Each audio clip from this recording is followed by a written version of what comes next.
Hi అండి, నమస్తే. బాగున్నారా అందరూ? నేను కూడా చాలా బాగున్నాను. మీరు కూడా బాగుండాలని దేవుని కోరుకుంటున్నాను. మనము ఆ, ఇప్పుడు వింటున్నాం కదా రోగాలు, బీపీలు, షుగర్లు, తర్వాత థైరాయిడ్ అని, తర్వాత క్యాన్సర్ అంటే చాలా పెద్ద ఎప్పుడు చాలా సంవత్సరాలు ఉన్న వాళ్ళకి, పెద్ద తాతలకి వాళ్ళకి వీళ్ళకి బీపీలు, షుగర్లు అలాంటివి వచ్చాయి. ఆ, చిన్న చిన్న వాళ్ళకు అయితే ఎప్పుడు వినలేదు, చూడలేదు మనం ఆ రోజుల్లో కదండి. ఇప్పుడైతే చిన్న చిన్న వాళ్ళకే బీపీలు వస్తున్నాయి, షుగర్లు చిన్న పిల్లలకు కూడా వచ్చేస్తున్నాయి. 2-3 సంవత్సరాల, సంవత్సరంన్నర పిల్లల కాడి నుంచి షుగర్లు వస్తున్నాయి. బీపీలు అయితే ఇప్పుడు బీపీ వల్ల ఇప్పుడు చాలామంది చనిపోతున్నారని మనం వింటున్నాం కదండి. ఆ రోజుల్లో బీపీలు, షుగర్లు, తర్వాత అప్పట్లో నేను చిన్నప్పుడు విన్న జబ్బులు ఏంటి అంటే టీబీ ఎక్కువగా వినేవాళ్ళము. క్యాన్సర్ కూడా చాలా తక్కువ. టీబీ, క్షయ అంటే అదే అనుకుంటా, అలాంటివి వినేవాళ్ళము. తర్వాత క్యాన్సర్ ఏమో ఎవరికో చాలా డబ్బున్న వాళ్ళకి వచ్చే జబ్బు అది అనుకునేవాళ్ళం అనమాట. అప్పుడు బాగా డబ్బున్న వాళ్ళకి క్యాన్సర్ అవి అలాంటివి వస్తాయని తెలియనితనం కదా అప్పట్లో అనుకునేవాళ్ళం మేము అట్లా అని. అయినా జబ్బుల గురించి పట్టించుకునే వయసు అప్పుడు.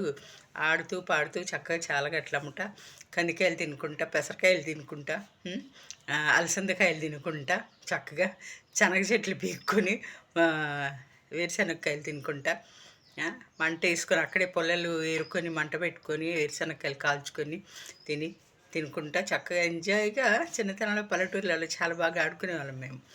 అప్పుడు జబ్బులు అప్పుడు అంతగానో లేవు, తెలియదు కూడా. ఇప్పుడు జబ్బులు బాగా పెరిగిపోయాయి విపరీతంగా. పసిపిల్లల కాడించి పేర్లు తెలియని జబ్బులు కూడా వస్తున్నాయి, రోగాలు.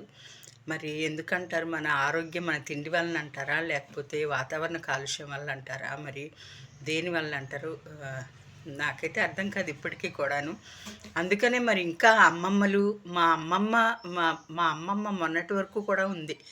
చాలా 102, 103 సంవత్సరాలు ఉంటాయి ఆవిడకి. మొన్ననే చనిపోయిందనమాట. మరి ఆ తరం వాళ్ళు, అప్పడోళ్ళు మరి ఎంత బలంగా ఆరోగ్యంగా ఉన్నారంటే అప్పుడు మందులు లేని పంటలు కదండి. అప్పుడు మందులు లేని పంటలు, జొన్నలు, రాగులు, సజ్జలు, ఇవన్నీ తినేవాళ్ళు. మా మా తాత లంకలో ఉండేవాడంట. పుచ్చకాయలు, దోసకాయలు. దోసకాయలు అంటే తినే దోసకాయలు అండి, పెద్ద పెద్ద దోసకాయలు, ఇంత ఇంత లావు దోసకాయలు అనమాట. తినే దోసకాయలు అవి పండించేవాళ్ళంట అప్పుడు మా తాత. లంకల జొన్నలు అవి ఇవి అట్లా పండించుకునేవాళ్ళంట. ఆ విధంగా వాళ్ళు బలమైన ఆహారం అప్పుడు వాళ్ళు తిన్నారు కాబట్టే ఈరోజు అంత ముసలోళ్ళైనా కూడా స్ట్రాంగ్గా వాళ్ళకి కళ్ళజోడు లేదండి. మా అమ్మమ్మ కళ్ళజోడు లేకుండా సూదిలో దారం పెట్టించేది.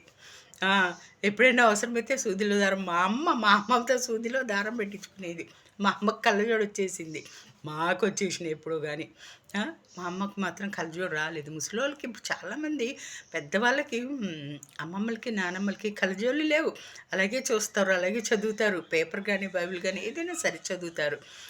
అంత ఆరోగ్యంగా, అంత హెల్తీగా ఉన్నారంటే ఆ రోజుల్లో అప్పుడు వాళ్ళు తిన్న తిండి, బలమైన ఆహారము, మందులు లేని పంట అప్పుడు వాళ్ళు తిన్నారు కాబట్టి వాళ్ళు చక్కగా ఆరోగ్యంగా, హెల్తీగా, బలంగా, చక్కగా ఉన్నారు కదండి. కంటి చూపు బాగుండేది, చాలా బాగుండేది. జుట్టు కూడా చాలా తొందరగా వాళ్ళకి తెల్లబడేది కాదనమాట.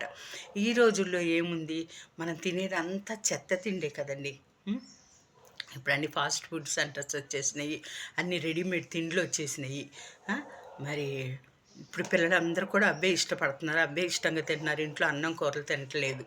చాలామంది పిల్లలు ఇంట్లో అన్నాలు కూరలు తినరు, బయట తిండ్లే ఎక్కువ ఇష్టపడుతూ ఉంటారు. మరి అలాగే మరి మనం శారీరక శ్రమ అనేది మనకి ఇప్పుడు లేదు.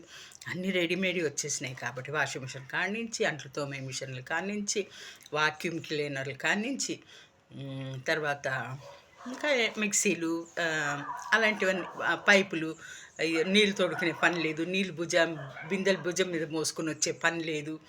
బట్టలు బండకేసి, బట్టలు ఇదివరకు బట్టలు సోడా వేసి, బట్టలు వేడి నీళ్ళలో బట్టలు సోడా వేసి, సర్ఫ్ వేసి నానబెట్టి కాసేపు దుప్పట్లు అవి ఇవి నవార్లు కూడా మేము ఉతుక్కునే వాళ్ళం ఆ రోజుల్లో. మా అమ్మోళ్ళు, మా అమ్మమ్మ వాళ్ళు, మేము మా తరంలో కూడా మేము ఉతుక్కునే వాళ్ళం ఆ రోజుల్లో. ఇప్పుడు ఏముంది, అందులో పడేస్తారు, చక్క ఏదో లిక్విడ్ వేస్తారు, సర్ఫ్ ఏదో లిక్విడ్ వేసుకుంటారు, గిర్రని తిరుగు అయ్యే బయటకు వచ్చైతే ఆరేసుకొని ఐరన్ చేసుకుంటారు. మరి శారీరక శ్రమ ఎక్కడుంది? అందుకని ఇప్పుడు తినే తిండి వల్ల ఒంటికి శ్రమ లేకపోవడం వల్ల ఊబకాయం ఎక్కువైపోతుంది.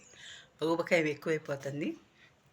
స్పీడ్ యుగంలో మరి అందరూ బిజీగా చదువుల రీత్యా, ఉద్యోగాల రీత్యా మరి తరాలు అలాగే మారుతున్నాయి కదండి. మరి అందుకోసమే ఇక ఆ మార్పు, ఈ మార్పు, ఇదే మార్పు, రోగాల మార్పు కదండి. మరి మరి అంతే. మరి ఇప్పుడు ఈ బిజీ ఆ రోజుల్లో ఎక్కువ చదువులు లేవు, ఎక్కువ ఉద్యోగాలు లేవు. ఈ రోజుల్లో ప్రతి ఒక్కరు చదువుకుంటున్నారు, చక్కగా ఉద్యోగాలు చేసుకుంటున్నారు. స్పీడ్ ఇంట్లో ఇళ్ళలో పనిచేసుకుని ఇప్పుడు మనం రోడ్లో గంట సేపు ఊరుకొని పచ్చడి చేసుకుని తాళం పెట్టుకుంటే ఆ రోజుల్లో మనం ఖాళీగా ఉండేవాళ్ళం, అట్లా చేసుకునేవాళ్ళం. ఇప్పుడు ఇలా అంత గంటలు వంటలు కూర్చోవాలంటే అవుతుంది. వీళ్ళకి ఉద్యోగాలకు వెళ్ళాలి కదా. మరి ఆ తరానికి ఈ తరానికి ఎంత తేడా ఉంది. అలాగే మరి ఆ రోగాలు కూడా అలాగే ఒంట్లో చేరుతున్నాయి అన్నమాట కదండి. మరి నేను చెప్పేది కరెక్టే అంటారా? మరి నిజంగా అండి, నిజం కదండి. మరి ఏం చేస్తాం ఇప్పుడు బిజీ యుగంలో బిజీ పిల్లలు, చదువులు, ఉద్యోగాలు, వాళ్ళ బిజీ లైఫ్ కాబట్టి అన్నీ గబగబా ఫాస్ట్గా చేసేసుకొని బాక్సులు పెట్టేసుకొని పిల్లల్ని పంపించాలి, భర్తను పంపించాలి, వాళ్ళు జాబులకి వెళ్ళాలి కాబట్టి ఆ విధంగా చేసుకుంటున్నారు. తర్వాత టెన్షన్. ఈ టెన్షన్ వల్ల జుట్లు కూడా నిలిచిపోతున్నాయి, కళ్ళజోళ్ళు వచ్చేస్తున్నాయి పిల్లలకి చదువుల రీత్యా. 3 ఏళ్ల పిల్లోడికి ఎంతెంత భూతద్దాలు పెట్టుకొని స్కూల్కి వచ్చాడు. మనవాడిని స్కూల్కి తీసుకెళ్తే పాపం చిన్న బాబు 4 సంవత్సరాలు బాబు. నా మనవాడికి కూడా 4 సంవత్సరాలు. క్లాస్ పిల్లోడికి ఇంత భూతద్దాలు కళ్ళజోడు పెట్టి పంపించారమ్మ. పాపం చిన్న బిడ్డ. ఎంత బాధేసిందో. అలాగా కంటి చూపు అంత బుడ్డిగా ఉన్నప్పటి నుంచే కంటి చూపు అంతంత భూతద్దాలు పెడితే వాడు పెద్ద పెరిగేటప్పటికి వాడికి ఇంకెంత భూతద్దాలు వస్తాయి పాపం. బిడ్డలు కడుపులో ఉన్నప్పుడే మరి సరైన ఆహారం తీసుకోక మరి అట్లాంటివి ఏమైనా జరుగుతాయేమో. మాకు డాక్టర్స్కే తెలుసు కదా, అంటే మనకు తెలియదు కాబట్టి చూసి అయ్యో పాపం అనుకోవడం తప్ప మనం ఏం చేస్తాం. అలాగండి ఇప్పుడు మనం తినే తిండ్ల వల్ల మనకు వచ్చే రోగాలు. డాక్టర్లు పెరిగిపోతున్నారు. మరి అందరూ బోల్డ్ మంది మరి డాక్టర్లు చదివేసుకుంటున్నారు ఎంబీబీఎస్లో అని అంటే మరి బాగా సంపాదించుకుంటారు వాళ్ళు. డాక్టర్ చదువుతున్నారంటే బోల్డ్ డబ్బు సంపాదించుకోవడానికి. మరి మన రోగాలు మరి డాక్టర్ల కోసమే కదా వచ్చేది. మరి మనకు వచ్చే రోగాలు డాక్టర్ వాళ్ళని పెంచడానికే కదా, వాళ్ళు బాగుపడడానికి, వాళ్ళు చక్కగా సంపాదించుకోవడానికి. మరి అంతే కదా. మరి మనకు వచ్చే జబ్బులు అలాంటి కాస్ట్లీ జబ్బులు వస్తున్నాయి. మరి బీపీ, షుగర్. ఈ మధ్య బీపీల వల్ల చనిపోతున్నారండి జనాలు. బీపీ వల్ల కార్డియాక్ అరెస్ట్ అంట, హార్ట్ అటాక్. అలా చాలామంది నాకు తెలిసి కూడా మా కాలనీలో చాలామంది వయసు పిల్లలు పాపం అబ్బాయిలు చనిపోయారు. చాలామంది చూస్తున్నాం యూట్యూబ్లో, టీవీలో అలా మనం చూస్తున్నాం కదా. అలాగా చిన్న వయసు ఆ రోజుల్లో చావులంటే అసలు ఎవరో ముసలోళ్ళు ముక్కోళ్ళు చనిపోయేవాళ్ళు. చనిపోయిన మనిషిని చూడడానికి వెళ్ళాలనే భయం వేసేది ఆ రోజుల్లో. మాకైతే చాలా భయపడేవాళ్ళు. అమ్మమ్మోళ్ళు వెళ్ళి చూసేవాళ్ళు, కానీ మేము మాత్రం వెళ్ళేవాళ్ళం కాదు. మాకు భయం అనమాట చనిపోయిన వాళ్ళ దగ్గరికి వెళ్ళాలంటే. ఇప్పుడు చాలా ఈజీగా చనిపోయి కూడా వెళ్ళిపోతున్నారు, చూస్తున్నారు, వస్తున్నారు. ఆ రోజులకి ఈ రోజులకి ఎంత తేడా ఉందండి. చాలా తేడా, చాలా మార్పు కదా.